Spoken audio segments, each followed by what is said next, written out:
IBC global news पर आज की सबसे ज्यादा देश का ज्वलंत मुद्दा है गरीब। आज उसी मुद्दे के साथ हम आप सभी के साथ ज्वाइन कर रहे हैं और हमारे पैनलिस्ट हैं हमारे बीच वरिष्ठ पत्रकार अरम जी कानपुर से जुड़े हुए हैं, देश के जाने माने पत्रकार। हमारे साथ पीएचडी स्कॉलर सौरभ श्रीवास्तव जी जुड़े हुए हैं। हमारे साथ विनय प्रकाश श्रीवास्तव जी जुड़े हुए हैं जो कि स्टैटिक्स के जानकार हैं। और ये हमारे सामने तीनों पैनलिस्ट देश के बेरोजगारी के बारे में अपने अपने विचार दिए। तो से पब्लिक ओपिनियन मिल रहा था कि मेन स्ट्रीम मीडिया बेरोजगारी पर बात नहीं करता, जो मेन मुद्दे इस देश के हैं उन पर बात नहीं करता। इसलिए हम लोग आज इस प्रोग्राम के थ्रू ये समझने का प्रयास करेंगे कि किस तरीके से बेरोजगारी पिछले 5 सालों में बढ़ी हुई है, उस विषय पर चर्चा करेंगे। सबसे पहले हम चलेंगे वरिष्ठ पत्रकार अमित निगम जी के पास, जानेंगे कि आज जिस दौर में कोरोना काल में हम लोग बैठे हुए हैं उस दौर में बेरोजगारी का क्या हाल है। अब अमित निगम जी अपने विचार प्रस्तुत करें। सबसे पहले तो मैं बधाई देना चाहूँगा कि आपने एक ज्वलंत विषय को अपने मंच में स्थान दिया। मेन स्ट्रीम मीडिया के लिए आज ये कोई विषय रह नहीं गया, उसको कोई इंटरेस्ट नहीं है कि इस तरीके के सब्जेक्ट पे काम किया जाए। अच्छा विषय है। रोजगार एक सदैव विषय रहा है, एक बड़ी समस्या रही, लेकिन चूंकि ये कोरोना का जब से प्रभाव हुआ है तब से बहुत ज़्यादा स्थिति और मतलब एक तरीके से कह सकते हैं कि विकराल हो चुकी है। जो लोग रोजगार में थे उनको भी जो है वर्क टू होम भेज दिया गया है। बहुत सारे वैकेंसी बढ़ गई, ख़त्म हो गए रोजगार, क्योंकि कंपनीज के पास उतना काम नहीं है तो उनको काम दे सकते हैं। लेकिन इसी बीच सरकार ने और प्रयोग किया है कि आत्मनिर्भर भारत, बहुत सारे लोगों को लोन वगैरह की सुविधाएं।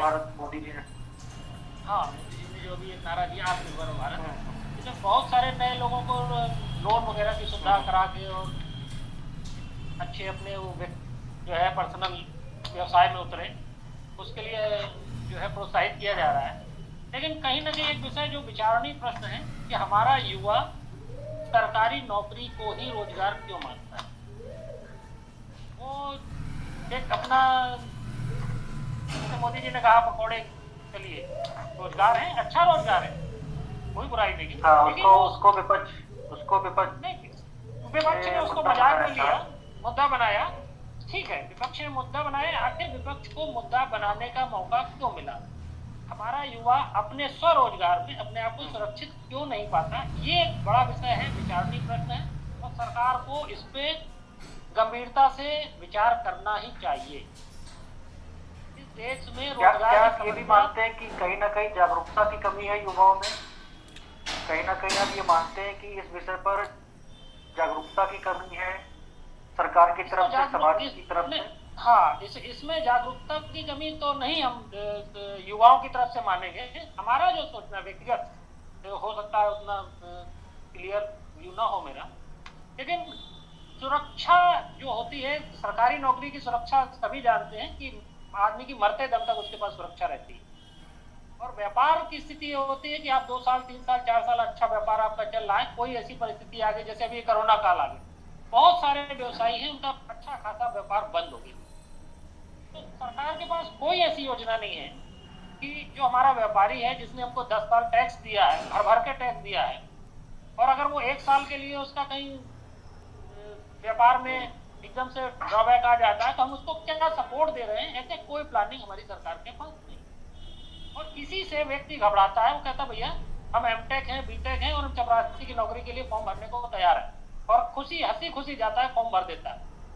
वो ये भी नहीं सोचता साहब हमने एमटेक किया, बीटेक किया और हमें आज किस नौकरी के लिए हम फॉर्म भर रहे हैं। लेकिन वो जानता है भैया सरकारी नौकरी हम सुरक्षित है, बाबू बन जाएंगे बहुत अच्छा है, चपरासी बन जाएंगे बहुत अच्छा है। ये कहीं ना कहीं ये चीज़ जो है सरकार को इसमें पहल करनी पड़ेगी, और हमारे जो नवयुवक हैं और जो बेरोजगार भाई हैं उनको संतुष्ट करना पड़ेगा कि आप सुरक्षित रह पाएंगे व्यापार में। जब तक ये नहीं होगा, बेरोजगारी की समस्या जिससे मेरे विचार से तो समाप्त होने का नाम नहीं, कि हर आदमी को सरकारी नौकरी चाहिए और वो संभव नहीं है।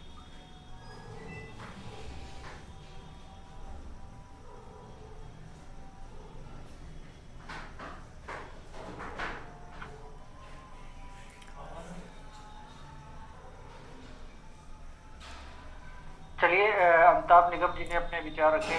अब मैं चलता हूँ सौरभ श्रीवास्तव जी के पास, जो कि पीएचडी स्कॉलर है और उन्होंने इन सब चीज़ों पर युवाओं के साथ जुड़े हुए हैं और सामाजिक क्षेत्र में इन्होंने अपना एक मुकाम बनाया हुआ है। आपसे जानना चाहेंगे सौरभ श्रीवास्तव जी की आज की डेट में जब हम कोरोना काल में बैठे हुए हैं और पिछले अगर 6 साल का, कि मोदी जी जब आए थे तब उन्होंने एक नारा दिया था कि इस देश में बेरोजगारी हम कम करके रहेंगे, क्या उन्होंने इस क्षेत्र में कोई पहल की है? अगर की है तो उस बारे में जरा विस्तृत जानकारी आप देश की जनता को। देखिए, सरकार अपने काम कर रही है उस चीज़ पे नहीं, लेकिन कुछ उसके अलावा भी कुछ हम लोगों का भी दायित्व बनता है कि हाँ, इस क्षेत्र में हम कुछ अपने युवाओं के लिए क्या कर सकते हैं।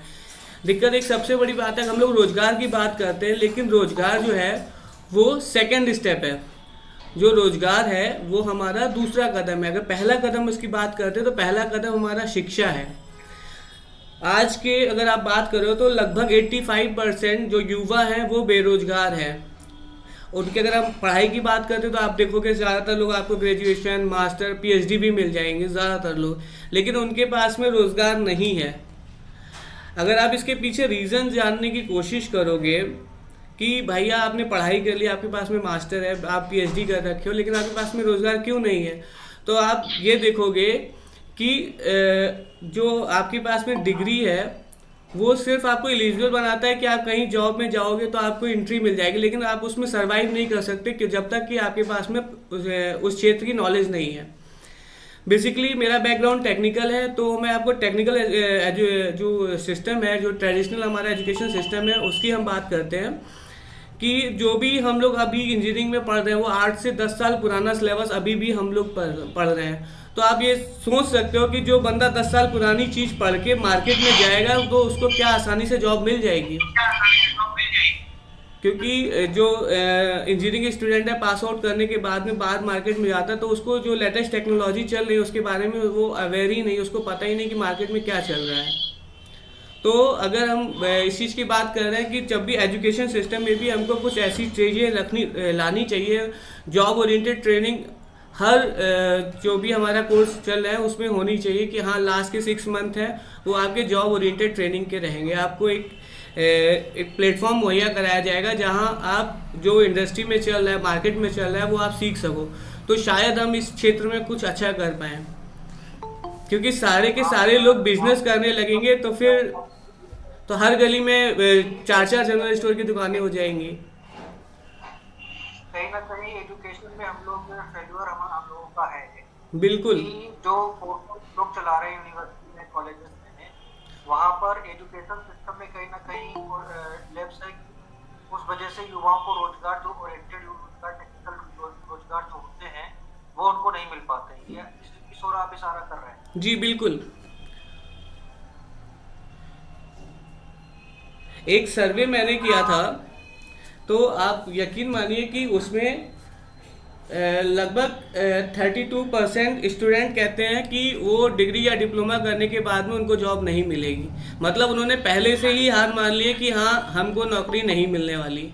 अब ये कहीं ना कहीं अगर उनके मन में आ रहा है तो इसके पीछे कोई बड़ा रीज़न होगा। मतलब उन्होंने अपनी डिग्री के टाइम पे या डिप्लोमा के टाइम पे कुछ नहीं सीखा। तो आप ये मानते हैं कि डिप्लोमा अनिवार्य है जॉब को पाने के लिए? आज की हम कंपनी में बैठे हुए हैं तो वहाँ पर टेक्निकल यानी डिग्री डिग्री या डिप्लोमा आपके पास होना अनिवार्य है, ऐसा आप मानते हैं? हाँ, टेक्निकल डिग्री डिप्लोमा होना अनिवार्य है, साथ साथ आपको आपके पास में टेक्निकल स्किल्स भी होनी चाहिए, क्योंकि जो टेक्निकल डिप्लोमा या डिग्री है वो सिर्फ आपको एलिजिबल बना रहा है जॉब के लिए। आप जॉब में सर्वाइव तभी कर पाएंगे जब आपको प्रैक्टिकल नॉलेज होगी। ठीक है। यानी आप प्रैक्टिकल पर भी उस तरीके से प्रैक्टिकल कॉलेज हम्म। में प्रैक्टिकल जी बिल्कुल। युवा कर जाते हैं और डिग्री होने के बावजूद रोजगार नहीं मिलता, ऐसा मानते हैं आप? जी बिल्कुल। चलिए, बहुत बहुत धन्यवाद सौरभ श्रीवास्तव। मैं चाहता हूँ सौरभ जी, कुछ वॉइस का इशू आ रहा है मेरी तरफ। जिनके पास आंकड़े मौजूद हैं, सरकार की जो भी योजनाएं चल रही हैं, जो भी 6 साल में सरकार ने रोजगार दिए हैं, उन सब का डेटा और सांख्यिकी के जानकार हैं विनय प्रकाश श्रीवास्तव जी।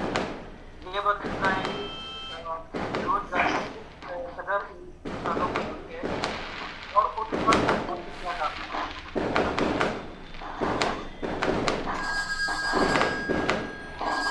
सर, मेरी वॉइस कुछ आप लोगों की वॉइस क्लियर नहीं आ रही है। हेलो हेलो हाँ जी, थोड़ा सा आवाज आप लोगों की क्लियर कम आ रही है।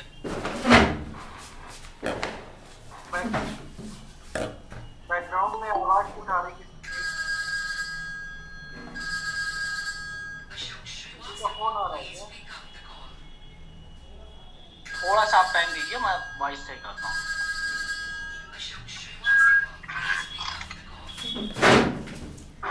सौरभ जी, आपसे एक बात और जाननी थी कि आप युवाओं के लिए जो रोजगार है उसमें आप क्या एक देना चाहते हैं जिससे कि वो कहीं ना कहीं स्वरोजगार, और अगर वो नौकरी करना चाहते हैं तो उसके लिए आप क्या करते हैं? देखिए क्या आप हाँ, उनको एडवाइस देना चाहते हैं? देखिए अभी बेरोजगारी देखिए इस क्षेत्र में हम लोग काफ़ी टाइम से काम कर रहे हैं और हम लोगों का मेन उद्देश्य ये रहता है कि वो जो टेक्निकल स्टूडेंट्स हैं वो टेक्नोलॉजी को जाने। ठीक है, क्योंकि अगर आप लेटेस्ट टेक्नोलॉजी के बारे में नहीं जानते तो आप मार्केट में सर्वाइव नहीं कर पाएंगे, आप इंडस्ट्री में जॉब नहीं कर पाएंगे। तो इस लॉकडाउन में लगभग हम लोगों ने 2500 स्टूडेंट्स को टेक्निकल जो वर्कशॉप के थ्रू एजुकेशन दी है। ठीक है, तो जिसमें कि हम लोग छात्रों को एजुकेट किया है। जी जी बहुत ही अप्रिशिएट है, आपने बहुत अच्छा कार्य किया है। इस बारे में आपको बधाई कि आप ऐसा काम शिक्षा के क्षेत्र में कर रहे हैं, टेक्नोलॉजी के थ्रू आप युवाओं तक और बच्चों तक ऐसे पहुंच रहे हैं। आपको हाँ जी, बोलिए आप क्या करते हैं?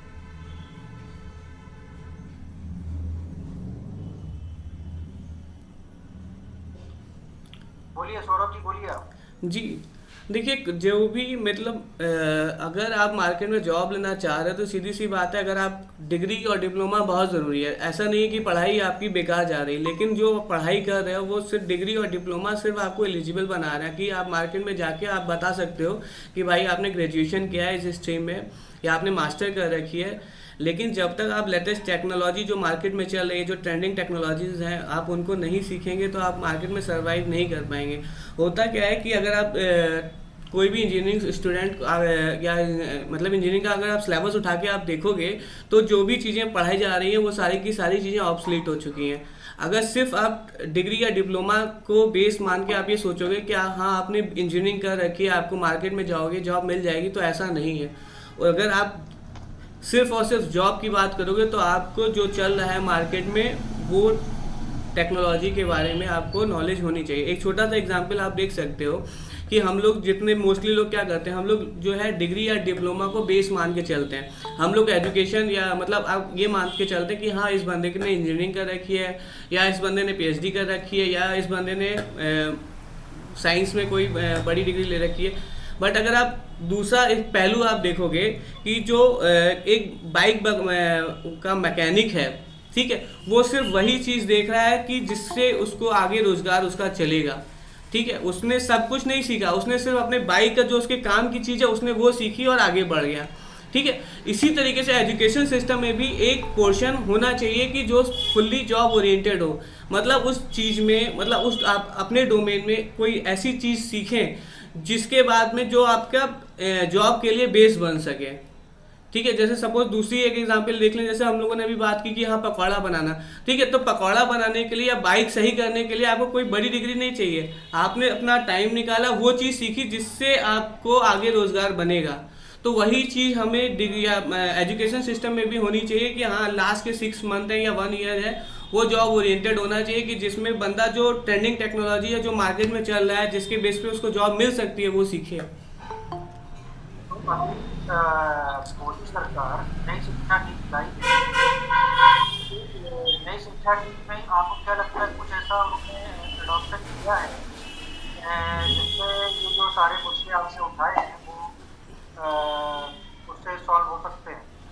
देखिए, नई शिक्षा नीति आई है, उसमें जाहिर सी बात है कुछ नई चीज़ें आई हैं, कुछ फ़ायदा होगा, लेकिन हाँ अगर हम अभी भी उसमें कुछ ना कुछ ढूंढने की कोशिश करेंगे तो हम जाहिर सी बात है ढूंढ ही ले जाएंगे। लेकिन हाँ अभी आई नहीं है, वो चीज़ आएगी, पद्धति आएगी, आगे बढ़ेगी तो हम उसके पॉजिटिव और निगेटिव के बारे में ज़्यादा अच्छे से चर्चा कर पाएंगे।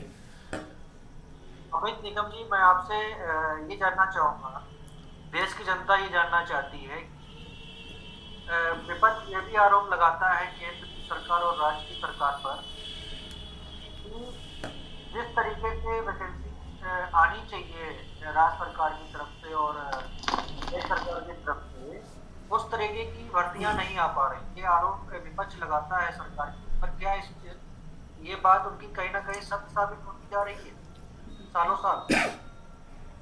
देखिए, सरकारी रोजगार, सरकारी नौकरी एक बड़ा विषय है और उसका कारण जो कम हो रही है उसका पीछे से सीधा एक कारण है कि सरकार अधिक से अधिक प्राइवेटाइजेशन के ऊपर ध्यान दे रही है, सारी नौकरियों को संविदा में कन्वर्ट कर रही है। उसके पीछे सरकार का लॉजिक ये है कि जितना ज्यादा परमानेंट कर्मचारी होगा उसका पेंशन और भुगतान बहुत बड़े स्तर पर, सरकार का बोझ बढ़ेगा, फंड उसके ऊपर जो है उसका बोझ बढ़ जाएगा, सरकार को उसको मैनेज करने में तकलीफ होगी। संविदा कर्मचारी है उसके लिए कोई ज़्यादा दिक्कत की बात नहीं है, कम तनख्वाह में और कम पैसे में काम चल रहा है। उसको 50,000 सरकारी को 3 स्टाफ हो जाएगा। हाँ, उसमें 7,000 का और 10,000 का संविदा कर्मचारी मिल जा रहा है। तो सरकार के पास सुविधाजनक उसके पास एक साधन बन गया। सरकार संविदा पे कर्मचारी रखना सुरक्षित समझ रही है कि कोई नेतागिरी नहीं, कोई हड़ताल नहीं, कोई आगे की लायबिलिटी नहीं सरकार की। लेकिन एक बड़ा विषय है सोचने का, जिस काम के पैसे आप किसी को 45,000 दे रहे हैं, सरकारी नियम के अनुसार उसी काम के पैसे जो न्यूनतम मूल्य होता उसका मजदूरी, उससे भी कम पे, आधे पे आपके ही ऑफिस में काम कर रहा है आदमी, वही काम कर रहा है, 45,000 वाला कर रहा है, वही काम 45,000 वाला कर रहा है। और सरकार ने, हाँ, और सरकार ने जो न्यूनतम मानक रखे हैं वेजेस के, उससे भी कम तनख्वाह उसको दी जा रही है और सरकार के कागजों पे दी जा रही है। कोई जांच नहीं, कोई प्रश्न नहीं।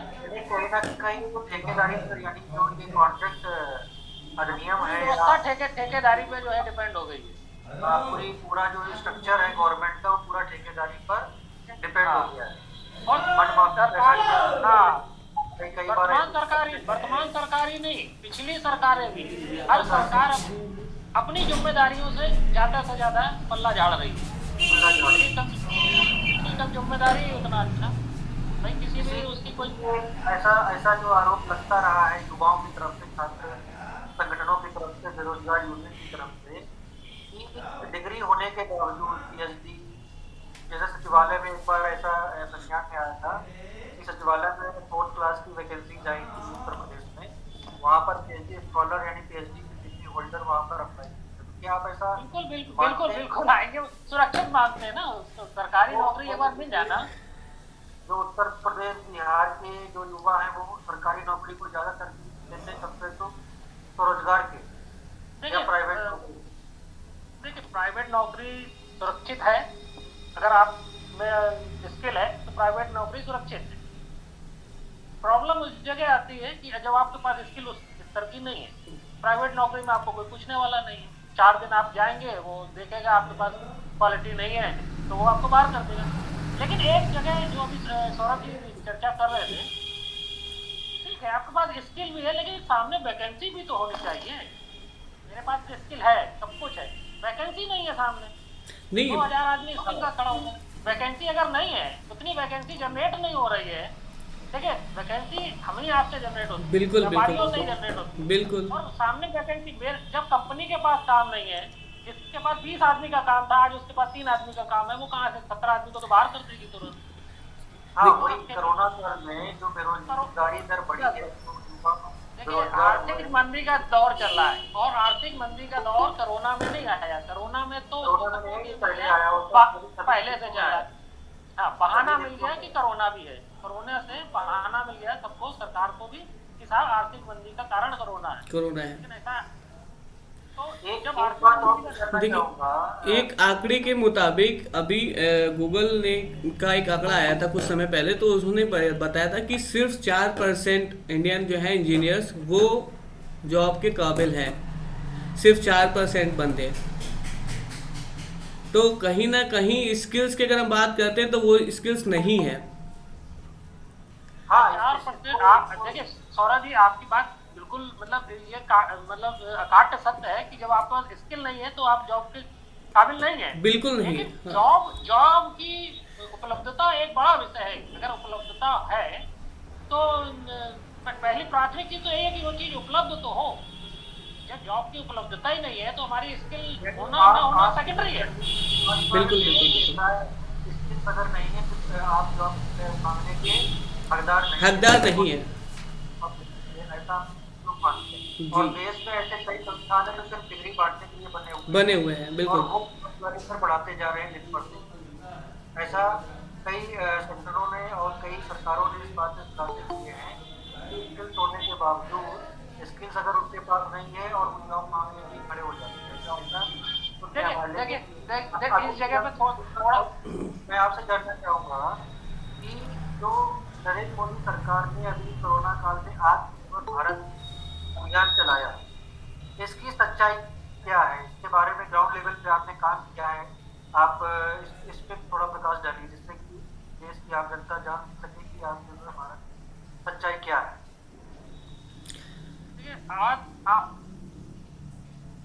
आत्मनिर्भर भारत की जो स्थिति है, वास्तविकता ये है कि एक बेरोजगार व्यक्ति बड़े उम्मीदों और अरमानों के साथ जिला उद्योग केंद्र से अपनी योजना को पास कराता है बड़े प्रयासों के बाद। सभी को मालूम है आज सरकारों में कैसे काम होता है और कैसे पास होती है योजनाएं।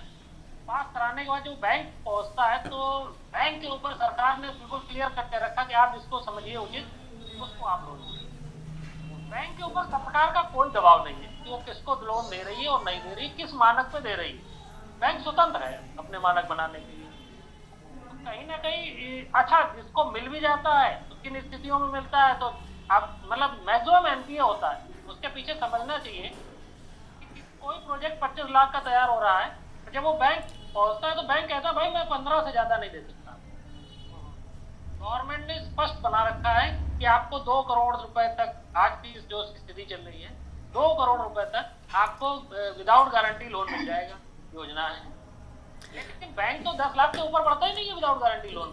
लेकिन अगर किसी तरीके से किसी को लोन मिल भी गया, अगर रहता है कि अगर मैंने लोन अपने साइन किया या कोई बात हुई आगे अगर एनपीए हो गया तो ये क्योंकि एनपीए के कुछ कठोर कानून बिल्कुल। लेकिन स्थितियां ये है कि गवर्नमेंट के पास लोन देने के लिए भी कोई पॉलिसी नहीं। अगर गवर्नमेंट जो योजना आप किसी उस बेरोजगार व्यक्ति से मांगते हैं कि आपकी योजना क्या है पर्टिकुलर प्रोजेक्ट के लिए, गवर्नमेंट को ऐसा नहीं करना चाहिए कि हर प्रोजेक्ट के साथ एक प्रोजेक्ट बना के रखे और जो जिस उसमें जाना चाहता है कि ठीक है मैंने आपको ये दिया इतने लाख इसमें खर्च होंगे, तो एक प्रोजेक्ट गवर्नमेंट की तरफ से डिक्लेयर हो कि हम ये 10 लाख का ये प्रोजेक्ट है, इसको अप्लाई कर। इस तरीके की योजनाएं गवर्नमेंट को लानी चाहिए जिससे एक नया बंदा बिजनेस में आ रहा है उसको ये बात क्लियर है कि उतनी जानकारी नहीं है। वो 10 लाख की बिल्डिंग बना लेगा और 2 लाख रखेगा अपने कारोबारी जो है लिक्विड मनी। अगर यही चीज गवर्नमेंट का प्रोजेक्ट हो तो वो बनना चाहता है। एक मॉडल बनना चाहिए। हाँ हाँ, रिस्क वाला काम है। और चला तो इतना चला कि आप सीधे अंबानी बन जाएंगे, नहीं और नहीं सर, चला तो फिर किसी तरह जैसे विजय माल्या जैसे देश छोड़कर भाग भाग जाएंगे। जाएंगे। देखिए बिजनेस बिजनेस की सबसे बड़ी प्रॉब्लम है, जिस दिन आप बिजनेस करने निकलते हैं, हिंदुस्तान की बात मैं बता, सबसे बड़ी प्रॉब्लम ये है कि जिस दिन आप पहले तो आपने सोचा प्लान किया बिजनेस के लिए, पहले तो आपने DIC और बैंक के चक्कर लगाए, जैसे ही आप रजिस्ट्रेशन कराने पहुंचेंगे तो आपको सारे विभाग ये समझते हैं कि ये जो है क्लाइंट आया है और अब इसको जो है काट लेना है बहुत, और आप अपने आप को घिरा हुआ पाते हैं कि 10 से 15 डिपार्टमेंट आपको रजिस्ट्रेशन और उसके नाम पे इतना ज्यादा पीड़ित ताड़ित कर देंगे। आपको बिजली का मीटर लेना हो, अपने उसका रजिस्ट्रेशन, PF का रजिस्ट्रेशन, ESI का रजिस्ट्रेशन, कोई रजिस्ट्रेशन के लिए आप जाते हैं तो आप सारी स्थितियां वो है कि मतलब बंदा टूट जाता है कि साहब हम बिजनेस करने के लिए हमने 10 लाख जो लिए थे उसमें हमारे केवल रजिस्ट्रेशन के नाम पे 3 लाख खर्च हो गए। क्योंकि आप जमीनी स्तर पर काम किए हैं और आप जमीनी स्तर के पत्रकार हैं, मैं समझ पा रहा हूँ कि जो चीज़ें मीडिया में, सोशल मीडिया पे चलती हैं और बिजनेस इंडिया में करने के लिए बहुत ही ज़्यादा मोदी सरकार ने फ्लेक्सिबिलिटी दे रखी है, वो सारा कहीं ना कहीं सिर्फ प्रचार है और कहीं ना कहीं केवल प्रचार दिखाई दे रहा है, केवल प्रचार आपको दिखाई दे रहा है। और आप सबसे बड़ी मजे की बात देखिए, हिंदुस्तान में सारी चीजें ऑनलाइन है, सारी चीजें आप आज की डेट में होता है कि आप ऑनलाइन पेपर सबमिट कर दीजिए, साहब आपका हो जाएगा। लेकिन हर विभाग के अधिकारी ने एक चीज बना रखी है कि साहब आपने ऑनलाइन सबमिट तो कर दिया है, लेकिन उसकी हार्ड कॉपी लेके आइए तब मैं पास करूंगा, तब मैं अप्रूवल करूंगा। हाँ, ये और हार्ड कॉपी आप भी जानते हैं क्या, और हार्ड कॉपी मैं भी जानता हूँ क्या है।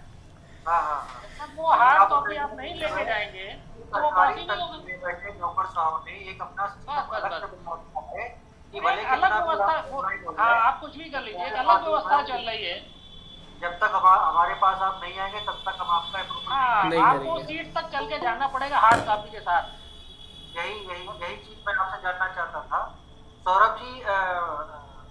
मैं आपके पास आऊंगा, ये जानने का प्रयास करूंगा कि अमित निगम ने जो चीजें ग्राउंड लेवल पर रह के ये बताई हैं जनता को, इसमें क्या सच्चाई है? क्या आप मानते हैं कि इस तरीके की आप यंग एंटरप्रेन्योर हैं और आपने ये सब चीजें अपने अभी रिसेंटली सब किया है, तो क्या इस बारे में सच्चाई है जो की जी बिल्कुल सच्चाई है। अमित जी ने एक एक बात जो बोली है मैं उससे सहमत हूँ, क्योंकि सरकार ऊपर से बहुत सारी पॉलिसीज बना रखी हैं, लेकिन सिर्फ वो चीज़ें ज़मीनी लेवल पे वो इम्प्लीमेंट नहीं हो पा रही हैं।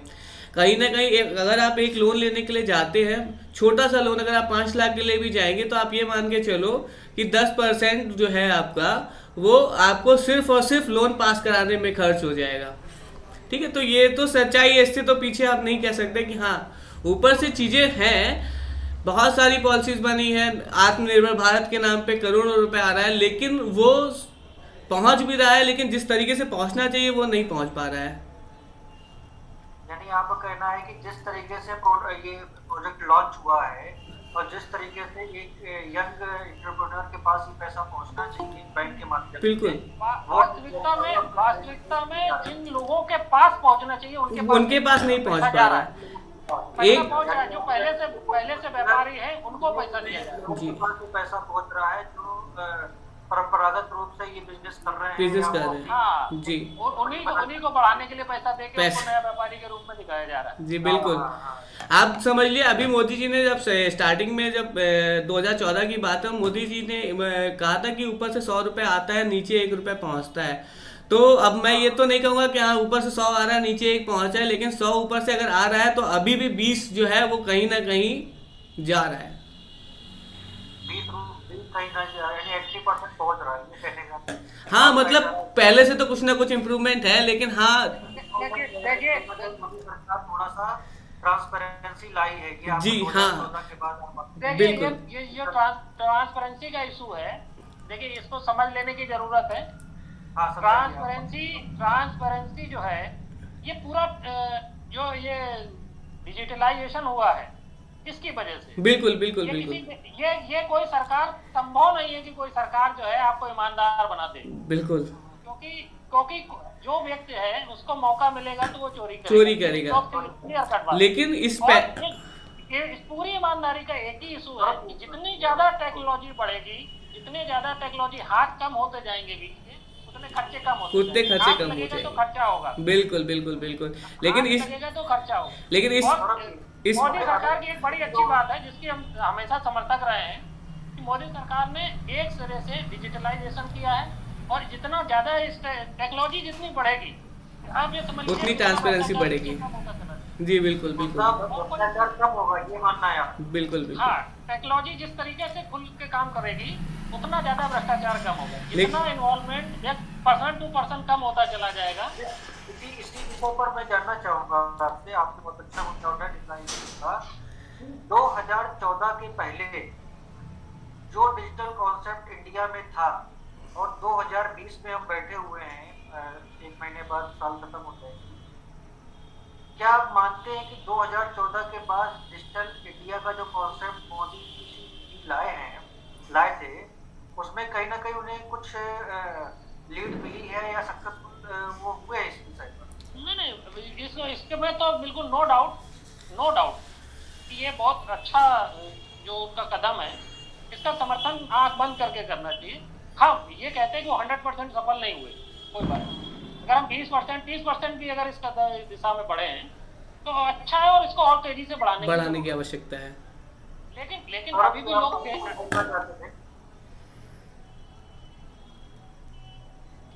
हेलो सचिन जी, मैं भी अपनी कुछ बातें रखना चाहूंगा। आइए विनय प्रकाश जी का स्वागत है। विनय प्रकाश जी, जैसा कि आपका कुछ टेक्निकल मिस था तो आप नहीं जुड़ पाए थे, आपका स्वागत है। आप इस विषय पर अपना रखिए कि आजकल जो ये डिजिटल इंडिया कॉन्सेप्ट चल रहा है, ये कितना युवाओं के लिए उपयोगी है, इस विषय पर आप अपना सचिन जी, सबसे पहले तो आपका बहुत बहुत धन्यवाद। आपने अपने इस प्लेटफॉर्म के थ्रू मुझे बोलने का अवसर दिया। और जैसा कि एक कन्वर्सेशन चल रहा है, आज बेरोजगारी एक बहुत अहम मुद्दा है हमारे देश का। तो बेरोजगारी पे कुछ चीज़ें सौरभ जी ने भी अपनी बातें रखी कि स्किल की कमी है, जो हमारे आज के यूथ हैं उनमें स्किल का बहुत बड़ा इशू है। कुछ प्रॉब्लम हमारी पॉपुलेशन की भी है, लेकिन कुछ फैक्ट्स हैं जिन पर हमें ध्यान देना चाहिए। हमसे बड़ा कंट्री चाइना है, चाइना की आबादी हमसे ज़्यादा है, लेकिन चाइना की जो इकोनॉमिक पावर है आज के समय में, बहुत सारी चीज़ें तो वहाँ डिस्क्लोज नहीं है, मीडिया गवर्नमेंट के कंट्रोल में है, लेकिन कहीं ना कहीं चाइना सुपर पावर बनने की ओर है। अमेरिका से किसी भी मामले में कमतर नहीं है। और बेरोजगारी की जो दर है चाइना में, वो किसी भी देश में 4% से ज्यादा बेरोजगारी होना उस देश के लिए सही संकेत नहीं है। चाइना में जो बेरोजगारी की दर है वो 4% है। हमारे यहाँ अभी कोरोना से पहले करीब 1-1.5 साल पहले का डेटा है, 6.1% बेरोजगारी दर थी। और ये जो डेटा है वो सरकार की ही एक एजेंसी का है, NSSO का जो फुल फॉर्म है वो नेशनल सैंपल सर्वे ऑफिस है। ये इसकी जो कंट्रोलिंग बॉडी है वो NSC है, नेशनल स्टैटिस्टिक्स कमीशन। ये एक ऑटोनोमस बॉडी है और इसकी जो रिपोर्ट होती है इसमें सरकार का इंटरफियर नहीं होता। और पोजीशन ये है कि इनका जो सर्वे आया है, इन्होंने 1 लाख घरों पे सर्वे किया है देश के विभिन्न भागों से और विभिन्न तबकों में। तो इनके हाँ 1 लाख घरों पे सर्वे किया है जी।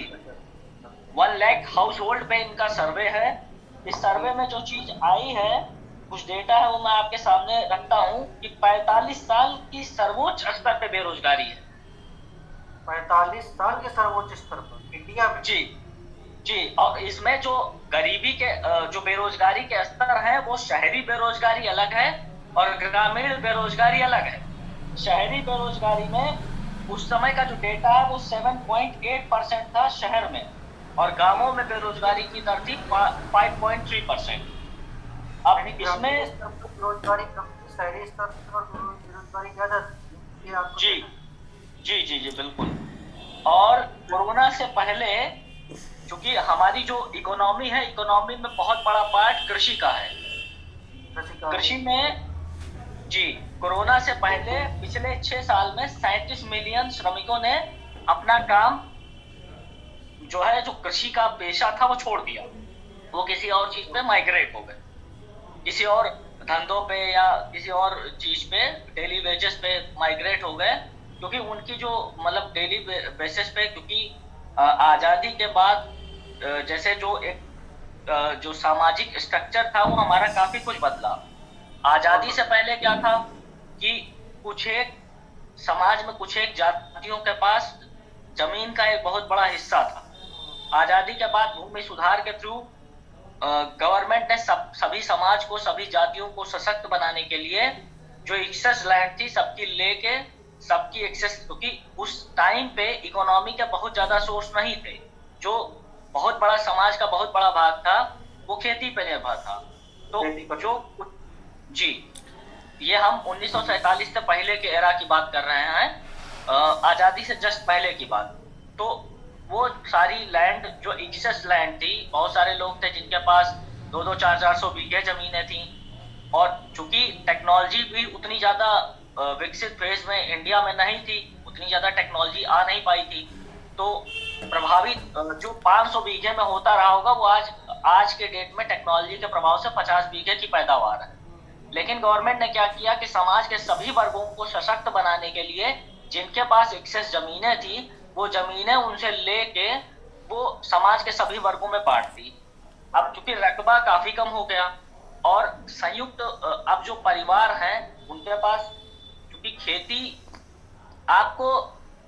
आप जी सकते हैं खेती से, लेकिन आपका विकास खेती से नहीं हो सकता। जो एमएसपी के दायरे में जो भी फसलें आती हैं वो पैदा करके अगर आप सोचें कि आप अपने बच्चों को अच्छी शिक्षा दे पाएंगे, अच्छे रोजगार के लिए, भाई रोजगार के लिए आज की डेट में शिक्षा का सबसे बड़ी प्रॉब्लम यही है कि बच्चे को उस लेवल पे लाना। इंटर तक की जो 10+2 लेवल तक की का एजुकेशन सिस्टम है वो हमारा गड़बड़ नहीं है। उसके बाद जो 10+2 के बाद का जो एजुकेशन स्ट्रक्चर है, प्रॉब्लम उसमें है। उसमें प्रॉब्लम टीचरों से ज्यादा नीति नियंताओं की प्रॉब्लम है जो हमारे देश की नीतियों को बनाते हैं। अभी 2004 से गवर्नमेंट ने टैक्स पे एजुकेशन टैक्स लेना चालू किया। ये करीब उस समय 1 या 2% था, अभी 4% एजुकेशन टैक्स हम दे रहे हैं। किसी भी डेवलप्ड कंट्री में एजुकेशन के नाम पे टैक्स नहीं लिया जाता, और आप किसी से भी नहीं छुपा जी, और किसी से भी नहीं छुपा कि इंडिया में आप अपने जनपद में केवल देख लो, जो सेंट्रल गवर्नमेंट की बॉडी है, स्कूल है, जैसे मिलिट्री स्कूल हो गया, नवोदय विद्यालय हो गए, इनका जो शिक्षा का स्तर है वो कैसा है, और जो राज्य सरकार पोषित विद्यालय है उनमें शिक्षा का स्तर क्या। तो कहीं ना कहीं रहे हैं कि जो केंद्रीय विद्यालय है, आपने जिसका जिक्र किया, आर्मी स्कूल, केंद्रीय विद्यालय, ये सारे इनका शिक्षा का स्तर अच्छा है और इनके बच्चे बहुत ही अच्छी जगह प्लेस होते हैं। लेकिन वही बात की जाए प्राइमरी स्कूलों की, इंटर कॉलेजों की, तो उतना अच्छा स्तर आज की डेट में नहीं रहा नहीं। तो वही चीज हम बताना चाह रहे हैं। जो मेन इस बात में तथ्य है वो ये है कि राज्य सरकार पोषित है, इनको हर तरीके का फंड मिल रहा है, और उसके बावजूद अगर व्यवस्था नहीं ढर्रे पे आ पा रही है तो या तो हमारा जो सिस्टम है वो काफी पुराना हो गया, उसमें चेंजेस की काफी जरूरत है। ये मोदी जी अभी अच्छा नीति लेकर आए हैं जिसमें उन्होंने मूलचूल परिवर्तन किए हैं। बीएड अब 4 साल का होगा, ठीक है, और शिक्षा के क्षेत्र में वही जाएगा जो इंटर के बाद डायरेक्ट एजुकेशन मतलब बीएड से जुड़ेगा, तो उसी में ग्रेजुएशन भी करेगा बीएड। तो इस तरह कुछ मूलचूल परिवर्तन उन्होंने किए हैं कि शिक्षा का स्तर, और जिस तरीके सौरभ जी और आप दोनों लोग इस चीज पर फोकस कर रहे हैं कि शिक्षा में सुधार के माध्यम से ही बेरोजगारी को कंट्रोल किया जा सकता है और स्किल्स को बढ़ाकर ही बेरोजगारी को हम लोग कम कर सकते हैं। लेकिन मैं आपसे ये भी जानना चाहता हूँ कि विपक्ष ये आरोप लगाता रहा है, देश के लोग, ये जो रोजगार संघर्ष समितियां हैं तो विभिन्न राज्यों में, वो ये आरोप लगाते रही है 2014 के बाद से तो देश में बेरोजगारी का स्तर बढ़ा है, वो 2014 से पहले वैसा नहीं था। तो मैं आपसे, क्योंकि आप सांख्यिकी के विशेषज्ञ हैं और आप इस डेटा पे अच्छा काम करते हैं, तो मैं आपसे ये जानना चाहता हूँ कि 2014 से पहले भी बेरोजगारी थी जो आज की डेट में? देखिए 2014 से का जो फेज था बहुत ही रिवोल्यूशनरी चेंजेस हुए, क्योंकि पूरी की पूरी एक सरकार, पूरा का पूरा एक कॉन्सेप्ट बदल गया। अब सरकार आने के बाद कई सारे स्टार्टअप स्टार्ट हुए इंडिया में। जैसे कुछ एग्जाम्पल मैं देता हूँ, कुछ फूड इंडस्ट्री में आए कि पहले बेसिकली क्या होता था, हमें कहीं खाना खाना हुआ बाहर तो हम रेस्टोरेंट चले गए। आज की डेट में कई सारे ऐप हैं, चाहे आप एजुकेशन के फील्ड में आ जाओ, चाहे आप रेस्टोरेंट से खाना मंगाने के लिए सोच लो, तो या मान लीजिए सपोज दैट आप किसी दूसरे शहर में जाते हो, तो पहले क्या था, मैनुअल आप जाते थे, होटल बुक कराते थे, रुकते थे। अभी आपके हाथ में ओयो ऐप है, उससे आप बुकिंग कर लेते हो। उन उन सब चीजों जोमेटो आ गया, इन सब ने इनडायरेक्ट जी, रोजगार पैदा किया। तो इनके नाम पे काफी सारा पैसा आया इंडिया में, लेकिन वो जो पैसा आया उस हिसाब से उनका इंडियन मार्केट में रेवेन्यू नहीं था।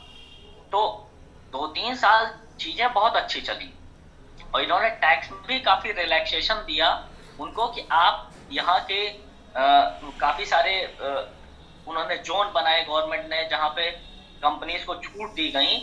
लेकिन प्रॉब्लम ये हुई कि वो जो भी मॉडल थे ज्यादा रेवेन्यू मेकिंग नहीं थे। फाइनेंसर्स ने पैसे तो दे दिया, 3 साल 4 साल देखा, और उस तरीके से प्रॉफिट मेकिंग ये सारे बिजनेस नहीं थे, तो उनसे जो फाइनेंसर्स थे वो विड्रॉ करने लगे। अभी एक कंपनी थी फूड पांडा, रिसेंटली 1-1.5 साल में जी डूब गई वो, क्योंकि उसको उसके पहले बाहर की एक कंपनी के पास था, हीरो ग्रुप था। उसके बाद जो है उसके बाद उसकी जो कमान आई वो ओला कंपनी के पास है। ओला ने काफी पैसा इस पे पंप किया, लेकिन डूबने का कारण ऑल ओवर वही था कि, और काफी सारे लोग जो है, जो अनस्किल्ड हमारे यहाँ जनसंख्या है, काफी सारे अनस्किल्ड लोग ओला, उबर और फूड पांडा, जोमेटो जैसी कंपनीज में हुए और ठीक ठाक उनको, मतलब एक ठीक ठाक वेजेस उनको मिले, काम चला। लेकिन जब तक कोई चीज प्रॉफिट मेकिंग नहीं होगी तो वो लॉन्ग टाइम सस्टेन नहीं कर पाएगी।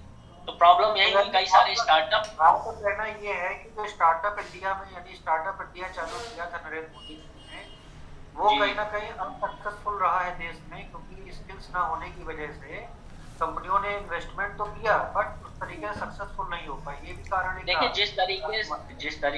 जिस तरीके से इन्वेस्टमेंट की गई सचिन जी, उस तरीके से ये इंडियन मार्केट बड़ा तो बहुत है, लेकिन जो पर कैप आप एवरेज इनकम को छोड़ दो, जो एक औसतन, एक आप जैसे जिस दायरे में रहते हो, जो एक औसतन आदमी की इनकम है, वो उस लेविश लाइफ में जीने के लिए सफिशिएंट नहीं है। जैसे और जो यूरोपियन कंट्रीज हैं, वहां पे जो उनकी पर व्यक्ति इनकम है, उस लेवल पे हम नहीं है कि वो चीजें हम कॉपी तो हमने कर ली, लेकिन उसको सरवाइव करने के लिए उस लेवल पे चीजें अभी नहीं हो पाई। लोगों का दिमाग खुलना चालू हुआ है, चीजें चेंज हुई हैं, बहुत सारे चेंजेस हुए हैं, लेकिन अभी भी हम उस लेवल पर नहीं पहुंच पाए। उसके अलावा कोरोना जो महामारी है, इसने हमारे ऊपर बहुत बुरा असर किया। कोरोना तो एक वर्ल्ड वाइड इशू है, तो ये कहना कि कोरोना की वजह से केवल इंडिया में ही चीजें गड़बड़ हुई, ऐसा मतलब गलत होगा, ये न्याय संगत नहीं होगा। कोरोना ने वर्ल्ड वाइड प्रॉब्लम पैदा की। सर्विस सेक्टर बहुत बड़ा पार्ट है हमारी इकोनॉमी का। आज की डेट में सर्विस सेक्टर पे इम्पैक्ट हुआ, क्योंकि अमेरिका जैसे देश जो है कोरोना से नहीं निपट पा रहे हैं, तो मोस्टली काम आउटसोर्सिंग का काम हमारे यहाँ पे था, तो उन चीजों पे असर हुआ। अब कंपनीज वहां पे थोड़ा सा मोदी सरकार की हीला हवाली थी कि काफी, जैसे सपोज दैट आप किसी भी मेट्रो सिटी में रहते हो, एक ठीक ठाक पोजीशन पे हो, 1-1.5 लाख रुपए का आपका महीने का पैकेज हो, तो आपके खर्चे भी उसी तरीके से होंगे, ऑब्वियस है। अब कंपनी करीब 7-8 महीने से अनिश्चितता का माहौल है, उसमें कंपनीज ने सैलरी पहले आधी की, बहुत सारे लोगों को फायर कर दिया गया। वहां पे ना तो जो मेन स्ट्रीम मीडिया है उस पर कुछ बोला, थोड़ा बहुत बोला भी, तो बहुत ज्यादा उस पर कुछ रिएक्शन नहीं हुआ। तो रिएक्शन मीडिया ने नहीं ज्यादा किया जी। ये मैंने देखा, क्योंकि मेरे पास भी कई लोगों के दिल्ली, गुड़गांव, बेंगलोर से फोन आए कि उन लोगों की पहले सैलरी उनकी आधी की, फिर 70 पर, इस तरीके से करते करते आधे उनको कंपनी से बाहर कर दिया। जी, ये बहुत बड़ा वहां पर जिसके मकान की EMI, बीवी बच्चे सब रहते थे, तो इस तरीके की कहीं ना कहीं उन लोगों ने परिस्थितियां कोरोना काल में देखी। तो जी मैं आपसे ये जानना चाहता हूँ, अभी कोरोना का कहीं ना कहीं इलाज अभी नहीं मिल पाया, वैक्सीन अभी नहीं आई, जी लेकिन जो युवा आज देश का है, वो जी आज सरकार की तरफ आशा भरी निगाहों से देख रहा है कि मोदी सरकार या अपने राष्ट्र की सरकार, योगी सरकार कुछ ना कुछ तरीके का करेगी जिससे कि रोजगार के अवसर पैदा होंगे। आपको क्या लगता है कि पिछले 3 महीनों में, पिछले 3 महीनों का मैं आपको पूछ रहा हूँ, स्पेसिफाइड मैं पीरियड है उसमें मेंशन कर रहा हूँ कि 3 महीनों में आपने ऐसा क्या देखा कि आपको लगता हो कि सरकार युवाओं के लिए, रोजगार के लिए कुछ कर रही है? देखिए, सरकार की जो घोषणाएं हैं वो तो बहुत सारी हैं, लेकिन जमीनी स्तर पे हालात अभी भी ठीक नहीं है। माहौल नॉर्मल हो गया था, कोरोना की जो वेव थी वो थोड़ा संभली थी, तो चीजें ट्रैक पे आ रही थी। लेकिन जब तक चीजें पूरी तरीके से ट्रैक पे आती या पूरा नॉर्मलाइज होने में 1 आध साल लग जाता। अब दोबारा से दूसरी वेव ने आके चपेट ले लिया। अभी आपने सुना होगा कि दिल्ली में पोजीशन फिर से पैनिक हो रही है। और एक आंकड़ा है centre of monitoring Indian economy का, तो 12 करोड़ 20 लाख लोग जो है जॉबलेस हुए हैं कोरोना में। अब बीच में योगी सरकार ने निकाला कि हमने 1 करोड़ लोगों को रोजगार दे दिया। मनरेगा में रोजगार कोई रोजगार नहीं। ये हाँ, जो ये कई विशेषज्ञों ने इस पर क्वेश्चन उठाया कि योगी सरकार मनरेगा में कोई जॉब मांगते हुए और ये दावा कर रही है कि मैंने इतने लोगों को रोजगार दिया। ये आपने पॉइंट अच्छा उठाया, इस विषय पर थोड़ा सा और जी, मनरेगा में इन्होंने कहा कि करीब करीब हमने 1 करोड़ लोगों का रोजगार दिया। लेकिन आप खुद सोचिए सचिन जी कि क्या जो एक बंदा जिसने पीएचडी कर रखा है या जिसने एलएलबी एलएलएम कर रखा है, वो मनरेगा की जॉब उसको 300-400 रुपए वेजेस अगर मिलेंगे, तो क्या उसका कॉन्शियस उसको अलाउ करेगा कि वो जाके वो कर ले? नहीं करेगा, नहीं करेगा। आपकी बात एकदम सही है। ठीक है। और दूसरी चीज, अभी मैं कुछ ऐसे एग्जाम्पल दूंगा जिससे लगेगा कि लोग क्या कर सकते हैं। एक तो हमारा सामाजिक सोचने का तरीका, जो हमारा सामाजिक ढांचा है, इसमें जैसे आजादी के बाद से कुछ जातियों का विकास बहुत अच्छे से हुआ, क्योंकि उनको एक सो कॉल्ड तबका था कि वो जो है लोअर कास्ट है, तो किसी भी तरीके का काम कर सकते हैं। फिलहाल इन चीजों का बहुत ज्यादा आज मतलब नहीं है, लेकिन फिर भी अभी है, पूरी तरीके से खत्म नहीं हुआ। आप अगर अपर कास्ट के हैं तो अपने एरिया में हर तरीके का आप काम नहीं कर सकते। तो जो स्किल्ड छोटे मोटे काम थे, उन पे कहीं ना कहीं उस पूरे समाज का एक छत्रराज है। हम आप केवल एक सेलेक्टेड डोमेन में जा सकते हैं। फिर हमें अपनी प्रेस्टीज भी बचानी है कि हमारा, और आज के समय में जो सबसे ज्यादा बेरोजगारी है, शहरी बेरोजगारी 2 तरीके की है सचिन जी। एक औद्योगिक बेरोजगारी है, शिक्षित बेरोजगारी। तो शिक्षित बेरोजगारी सबसे ज्यादा है। अब यहाँ पे सुधार के लिए, और दूसरी चीज, इन्होंने नरेगा में अगर काम दिया तो उससे आपको लगता है कुछ होगा। नरेगा में जो भी पैसे वेस्ट हो रहे हैं, वो पैसे की वेस्टेज ही है। गड्ढा खुदवा के तालाब बनवा दिया, तो जो 2, 4, 10, 15 लाख रुपए खराब किए गए, उनसे आउटपुट तो जीरो है ना। आपने रोजगार जरूर दे दिया। अगर वही जो आपने टैक्स में रिलैक्सेशन दिया था, जो टैक्स में आपने रिलैक्स दिया बड़ी बड़ी कंपनीज को कोरोना में कि वो टैक्स कम दें, तो उस टैक्स के रिलैक्सेशन के एवज में अगर जॉब श्योरिटी हो जाती कि जो लोग जॉब कर रहे हैं उनको न फायर किया जाए, तो वो ज्यादा बेहतर होता। विनय जी, आपका बहुत बहुत धन्यवाद इतना विस्तार से देश की जनता को आंकड़े बताने के लिए, और युवाओं के पक्ष में इतने अच्छे आपने विचार रखे। समय का अभाव होने के कारण हम आप तीनों से एक कंक्लूडिंग रिमार्क लेंगे कि देश के युवाओं के लिए आपके क्या संदेश है, और उनको इस कोरोना काल में किस तरीके के स्टेप्स लेने चाहिए, जिससे कि जो युवा स्किल्स हैं और जो सर्विस सेक्टर से जुड़े हुए हैं, या जो दिल्ली, मुंबई, कोलकाता से अपने शहर में आए हैं काम करने के लिए, उनके लिए सिर्फ आपके पास 1 मिनट में अपना कंक्लूडिंग रिमार्क अमित निगम जी, सबसे पहले आप अपना विभाग दें। देखिए, वर्तमान परिस्थितियों में जो है रोजगार उपलब्ध होना बहुत एक समस्या है, और बहुत इसमें बिल्कुल अपने आप को मानसिक रूप से तैयार कर लेना चाहिए कि वर्तमान में भी नए रोजगार उपलब्ध नहीं है। नहीं। तो इस समय की स्थिति में स्वरोजगार के ऊपर ध्यान देना मतलब बिल्कुल जरूरी है, और कोई बहुत बड़ा कारोबार करने की जरूरत नहीं है। छोटा कारोबार और कम पैसे, छोटे कारोबार से कम में और कम से कम लोन लेकर, इस समय बड़ा लोन लेके कोई भी कारोबार करने की किसी को भी आवश्यकता नहीं है। पहले उसको करिए। इस समय की जो स्थिति है, युवाओं को बिल्कुल सीधा मेरा स्पष्ट सलाह है कि जो आपके पास बिना ब्याज के पैसा हो उससे आप कारोबार करिए, और कोई भी कारोबार छोटा नहीं है, कोई भी बड़ा नहीं। आप पहले स्टेप से शुरू करेंगे, कल आप बहुत बड़े तक पहुंच जाएंगे, लेकिन आप बड़ा लोन लेके एक बार शुरू कर देंगे तो सब खत्म।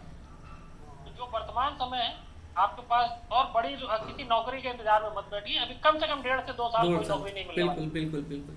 बहुत बहुत धन्यवाद अमित निगम जी। और सौरभ श्रीवास्तव जी, आप क्या कहना चाहेंगे? देखिए, जैसा अमित जी ने भी बिल्कुल कहा कि अभी आप ये मान के चलिए 2 से 3 साल तक मतलब सरकारी कोई भी नौकरी नहीं आने वाली, ठीक है। तो उस जगह पे जो बच्चे अभी यहाँ पर बात हो रही है कि किस तरीके से एक मिडिल क्लास आदमी, हाँ बिल्कुल, 15-20 रुपए सैलरी पा रहा था, 30,000 रुपए पा रहा था, वो जब अपने शहर में भी आया है तो वो किस तरीके से, उसके लिए क्या सलाह है कि उसको क्या करना चाहिए? क्योंकि आप यंग एंटरप्रेन्योर हैं, आप अच्छी सलाह दे सकते हैं। आप देखिए वही, हाँ देखिए, जो लोग बाहर से अभी आ रहे हैं तो जाहिर सी बात है, वो अगर कहीं बाहर जॉब कर रहे थे, ठीक है, तो उनकी अच्छी सैलरी होगी तभी वहाँ पे सर्वाइव कर रहे होते हैं। अगर उन सैलरी का लालच नहीं होता तो बाहर नहीं निकलते, ठीक है। लेकिन अब चूंकि सारी चीज़ें वर्क फ्रॉम होम चल रही हैं और बहुत सारी जॉब्स चली गई हैं कोरोना को लेकर, ठीक है, तो वही सारी चीज़ें जैसा अमित जी ने भी कहा कि कम से कम लागत में अगर स्वरोजगार पे ज़्यादा से ज़्यादा ध्यान दे सकते हैं।